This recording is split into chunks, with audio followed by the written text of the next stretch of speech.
Well, we will try to, time it all up as best as we possibly can. But starting off with the first game, the biggest game of this week outside of this Rams and Seahawks game, it's the Broncos at the Jaguars. I'm getting a little feedback there. The Broncos and Jaguars, two AFC playoff teams. The Broncos are the one seed, and the Jaguars are currently winning the AFC South at 10-4, and they hold the three seed. And in this game, there is a projected line of an over under 47.5. Denver's favored by three, so that's about a 27-24 projected score. And in this one, looking at the matchups for both offenses and defenses, Bo Nix and Sean Payton versus first-year defensive coordinator Anthony Campanelli and the Jags defense. Both have had their ups and downs, this season, but I expect both units to show up. And assuming that, I think the Broncos will find some answers in the second half as they have all year. Bo Nix has made a lot out of this collection of weapons. Harvey did fumble last week. That was a problem in college, and that's something that can happen against this Jaguars defense. Allowing turnovers to happen is not something the Broncos are doing that's helping them win. And the offensive line for the Broncos is very good. It should do well enough for Trayvon Walker, who is going to play this week, and Josh Hines-Allen, who is questionable. So whether he's in or not, I think they'll be able to handle the Jags defensive front. On the other end, I think this is where the questions lie. Trevor Lawrence and Liam Cohen in their first year together versus Vance Joseph's Orange Rush. That's the name I've heard people call the Broncos defense this season.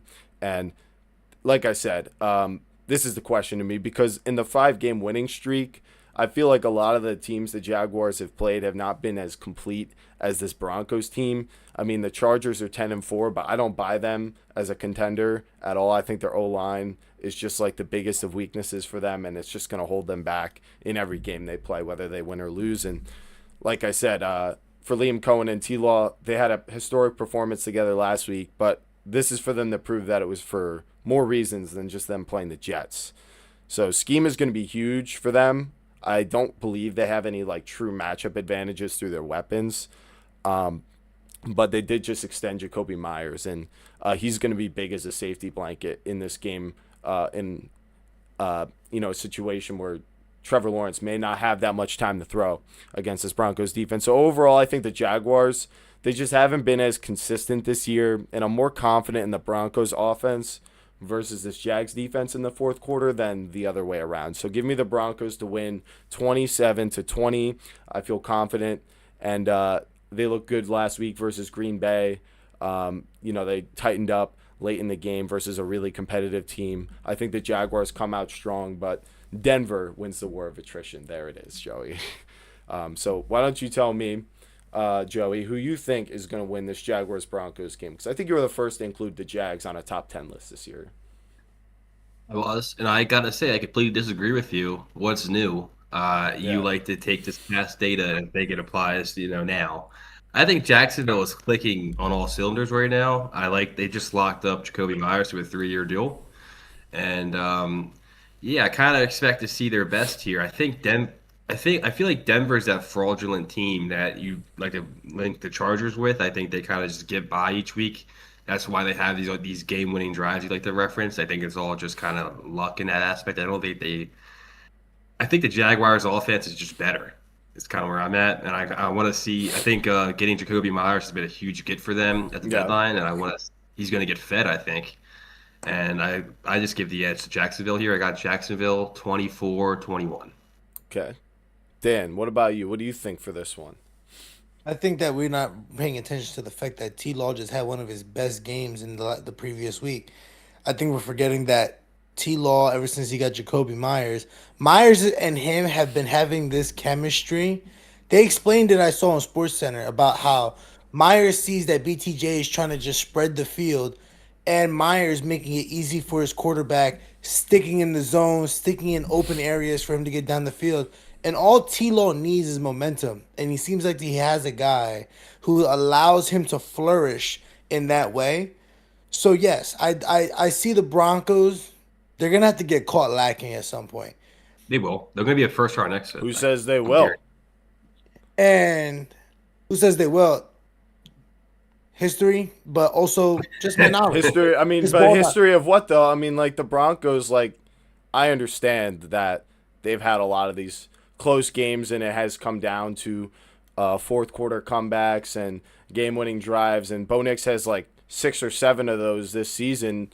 And I think it's important to realize this shit every time. I gotta start making sure and just saying either 6 or the other number. But the thing is it's you can't take it away and say it's just luck when someone has a game-winning drive. You cannot say that.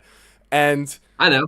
And Trevor Lawrence has 4 game-winning drives on the year and 3 fourth quarter I don't care about comebacks. that stat at all. And I think you should care about it. I think that's what happens in playoff games is quarterbacks are put in a situation where they've got to come back and win. And what we've seen from the Jaguars the past 3 weeks is the Jets, a Colts team that would rather bring a 44-year-old grandpa out of retirement, the Titans, and then the Cardinals, who are allergic to winning, and then the Chargers. They destroyed them.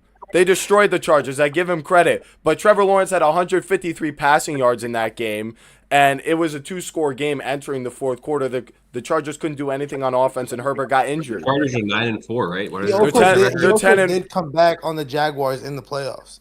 You're knocking a 10-4 team using my on the Chargers. On the Chargers, yeah, he did come back on them, and I'm knocking both of these teams. I don't buy the Jaguars or Chargers as contenders, which is why I'm like not super impressed by that win as a whole. We just saw Denver beat the Packers, and I get Parsons went down and they were losing, but it's not like they haven't come back and win every game. You still have to come back down 2 scores versus the Green Bay Packers. That's a playoff win right there.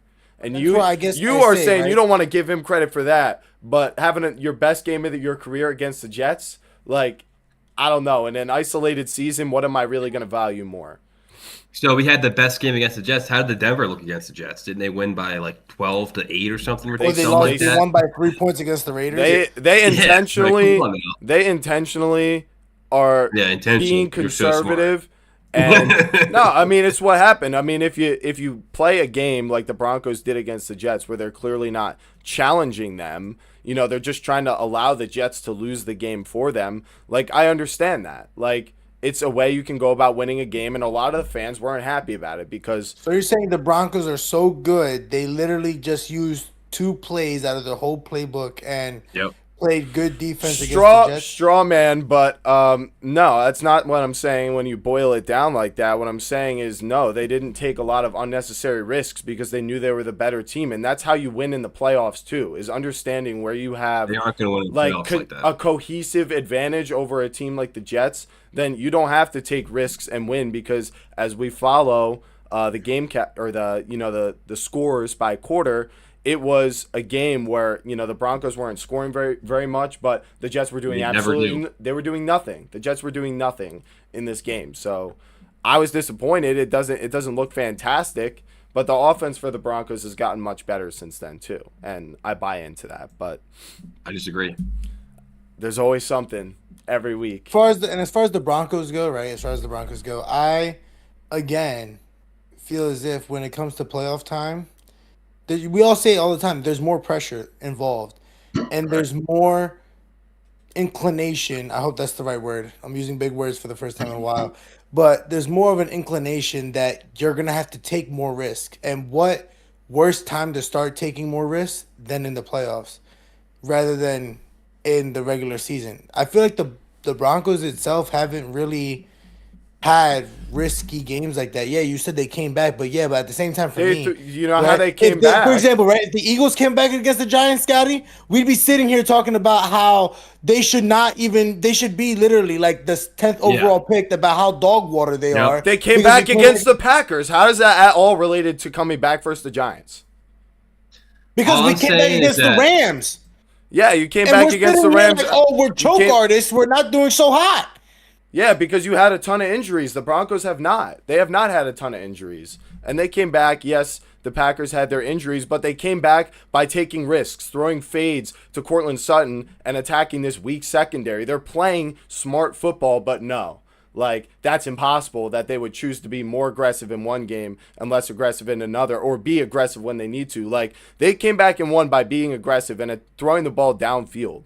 like in You're this right, game. but at the same time, Bo Nix when had 300 passing comebacks yards are and very 4 similar- touchdowns. Yes, I understand that, but we can't grade comebacks differently when they're exactly similar, if not the exact same. How is this exactly similar to comeback whatever? And that comeback differential was way bigger, the Eagles and Rams, than the Packers and Broncos going into this game. Yeah, and it was aided a lot more by things that aren't repeatable, like God. special teams blocks and those going for touchdowns rather than offensive drives, which is something you actually need to rely on every drive. You cannot rely. That is so not exactly the same. 300 yards and 4 passing touchdowns. I understand Hurts had a good game too, but there were other components that were aiding the Eagles to win that game when it came to how they scored that aren't repeatable. At the end of the day here, when the main conversation here is, I don't think the Broncos have a offense that is going to win in the playoffs. I don't think you can rely on your defense to get as many stops as they do and then not put up points the way they should. They don't have a real number one receiver, and they don't have a real RB1. RJ Harvey's not an RB1. I think he's more of a guy you split carries with. I just think they're going to get caught, and it's just a matter of when, not how. I feel you can make this argument about any team in the AFC playoffs. The Patriots God, haven't been tested. Every single one of these teams has some major flaw, and you're looking at the team that's 12-2 and beating a lot of these teams, and you're saying that's what you're not confident in. You know, the ability to win games in the clutch.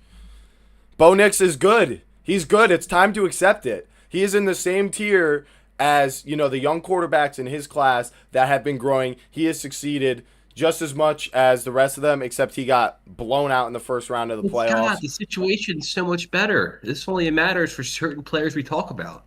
It is better for Bo The Nix. situation here is the best. You It's couldn't have a better. better situation than what Bo Nix has. He has Sean Payton, an offensive mastermind, a great Broncos defense, a great Broncos O-line. Right, and Where you have doesn't right. get much better. Right, and I'm saying just in the results tier, he is producing at the same level. And when we're talking about the team, They should be that's better, what though. matters. I'm not saying Bo Nix is better than Daniels, Williams, or Drake May. I'm just saying he's producing at the same level. And when we're talking about the teams, he's clearly not an issue for them. He's not. It's not something that's holding them back. Broncos first round exit timestamp. All right. Let's move on because we're gonna go in circles around this, and we got plenty of games to cover this week. And maybe if it goes anything like this last one, that